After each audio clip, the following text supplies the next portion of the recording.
جی بالکل دا مهال زه د چارسدې په چتي کلي کې موجود یم. دې نه مخکې چې کومه ده شاهي کلالی ده، دلته کې اوبه ډېرې زیاتې راغلي دي. په دې کلي کې یو کم شپېتو پورې کورونه چې کوم دي د هغې صورت حال داسې دي چې څنګه کې دې وخت کې دا ټیمي خلکاران چې کوم دي د دې ځای صفایي کوي او دا سکول دی. دې سکول ته چې کوم دی دا کمې اوبه راغلي دي. تاسو وینئ چې دا دومره خټه چې کوم دی دا په هر کور کې ولاړه ده.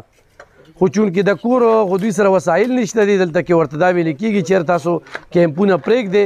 دلته کې په چارسده کې 19 کیمپونه جوړ شوي دي او تاسو لاړ شئ خپلو کورونو ته.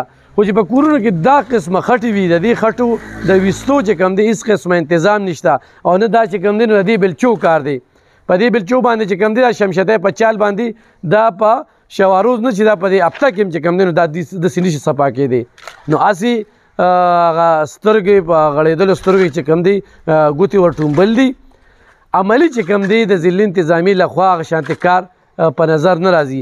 ورسره دا علاقه چې کومه ده دا د انجیوګانو فلاحي ادارو او د ضلع انتظامي د نظر نه خوم لرې ده.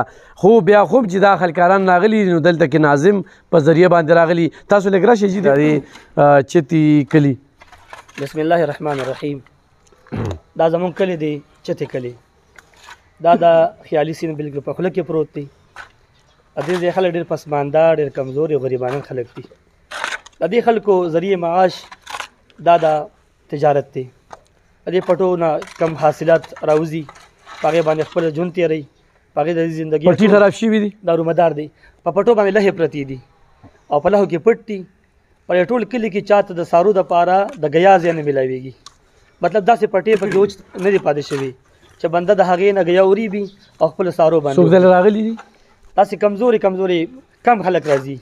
مطلب هغه لوی خلک چې کوم په کار دي چې هغه راشي په دې ځای سروې وکړي، دلته چکر ووایي، په دې ځای خلکو هغه تکالیف چې کوم دی هغه شریک کړي، هغه خلک هغه په نظر باندې نه راځي. تاسو ته اطلاع نه وه چې ځای نه پرېږدئ هسې؟ زموږ خلک د کلي نه وتي وو، خو چونکې زموږ مال اسباب کور کلي دا خو به وي که نه، دا خو چته هم نه ځي. نو دې خلکو کورونو ته اکثرو ته اوبه دې خلکو ته اوس کوم ضروریات ډېر دي؟ دې ته د خوراک ساک ضروریات شته، زیاتر چې کوم دی د کانې پینې د اوچ سودا وغیره چې دې ځان له پخلي وکړي، دا شیونه چې کوم دی ډېر ضروري دي. چونکې زموږ دا کلی داسې طرف ته پروت دی نو خلکو ته په نظر نه راځي.